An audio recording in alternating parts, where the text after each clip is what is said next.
Hello, Christian here with Brick Life Crisis, and today we'll be taking a look at the LEGO Star Wars A-Wing Starfighter, set number 75175, consisting of 358 pieces, including 3 minifigures, an A-Wing pilot, Rebel ground crew, and Lando Calrissian. Alright, let's open it up. Alright, so here we are, 358 some odd pieces. Most of them are pretty typical. There's the minifigures, by the way. Instruction manual. Right about here, we run into something a little bit more unusual. I've seen this frame before, but this I think is the first time I've seen this rather large piece. We also have this guy. That's all one piece, that maroon one there. And you got some A-Wing wing pieces. We've seen those before. Body pieces and typical stuff. This is a nice maroon color scheme for this A-Wing. The last one I got was in the set that included the Darth Vader TIE Fighter, and that was a kind of a greenish color scheme, so I'm happy to get this red one, maroon.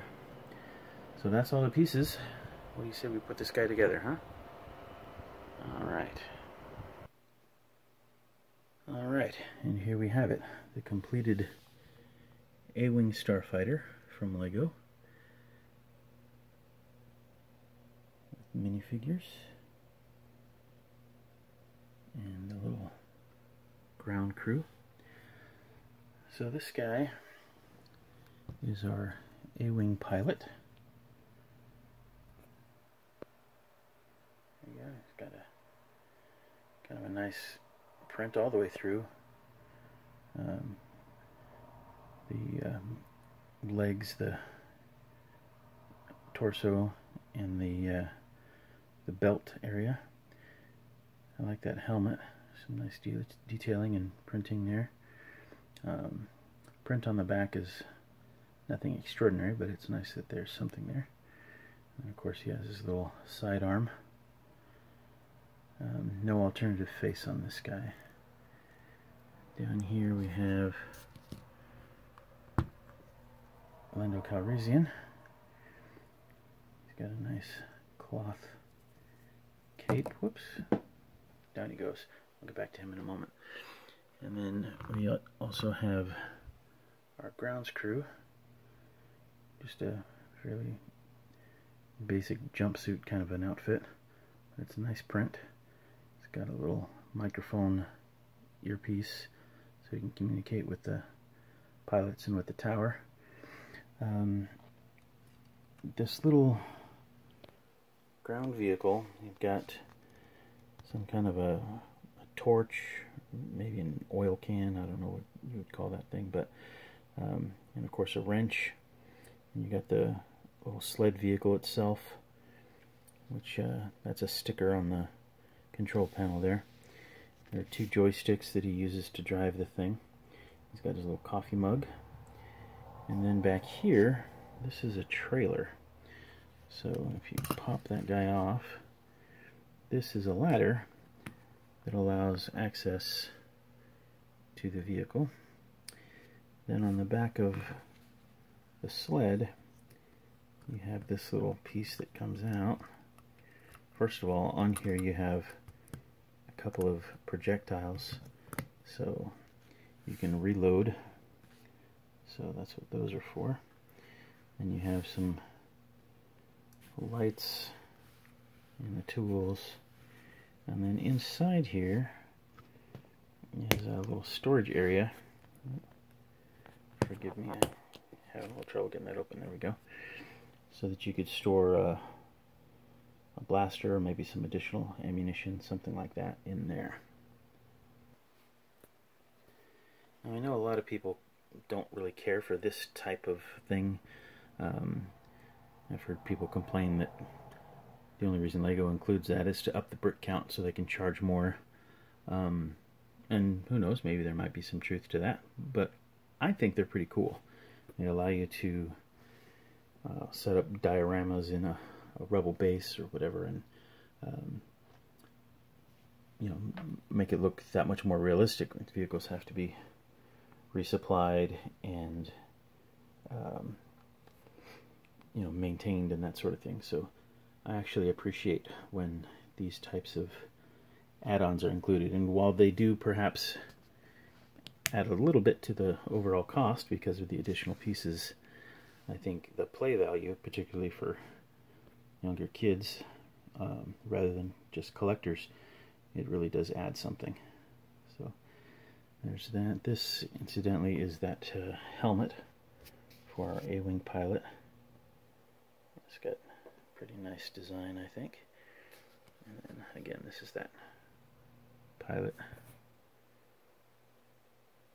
As I said, no alternative face, but pretty good looking guy. And back to Lando. Cloth cape is of better quality than previous, and he's got his medium blaster, and overall pretty good. As for the vehicle itself, we have on either side a blaster cannon that has the ability to rotate up and down. The cockpit opens up, and inside we have control panel. Again, that is a sticker. In fact, there are a few stickers on this piece. The wings have stickers. That body molding is stickered. And that's our engine area back there. Again, more stickers. Another gun. And on the bottom there is landing gear. It is mostly retractable, which is nice. The ship's not as attractive from the bottom, but not too bad. At the front, you'll notice that there are two of the laser missile launch type things, but there's nowhere to flick fire them. That's because integrated in the build of this, you'll notice on the top here we have these little gray rounded areas, and it's a hidden way to have those missiles. So if we just press down, I don't know if you could catch that, it was pretty quick, but one more time. There they are.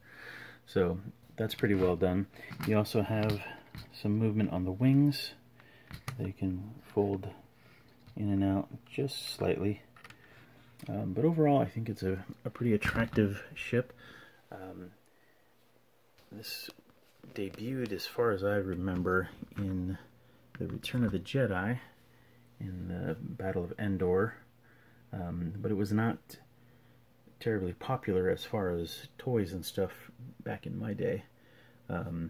They made an A-Wing. Hasbro, Kenner, actually, back in the day, did make a A-Wing fighter for the Star Wars action figures, but that was released towards the end, and it was marketed again under the Ewoks toy line, and that was long after I had stopped collecting Star Wars, and long before Lego had the Star Wars franchise. So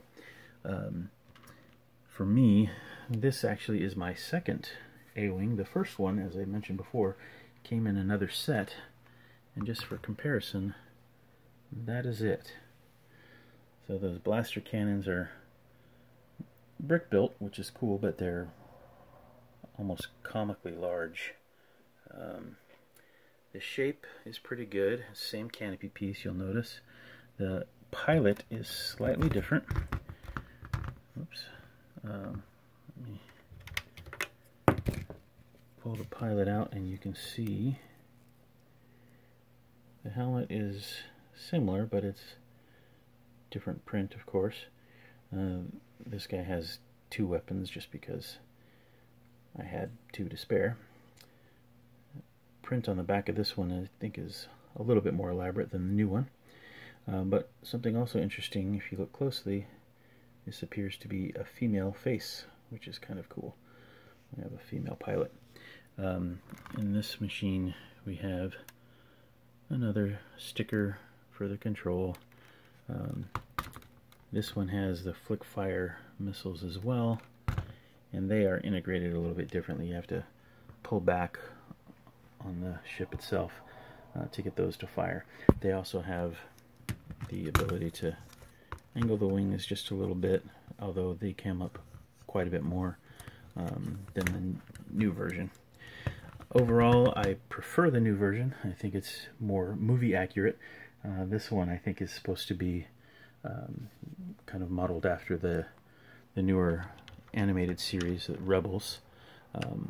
Still a good ship, and I'm glad to have that as part of my collection. But the traditionalist in me prefers the original. So anyway, that's about it for now. This has been Christian with Brick Life Crisis. Please comment, like, and subscribe. We'll be back later with some additional videos and some additional sets.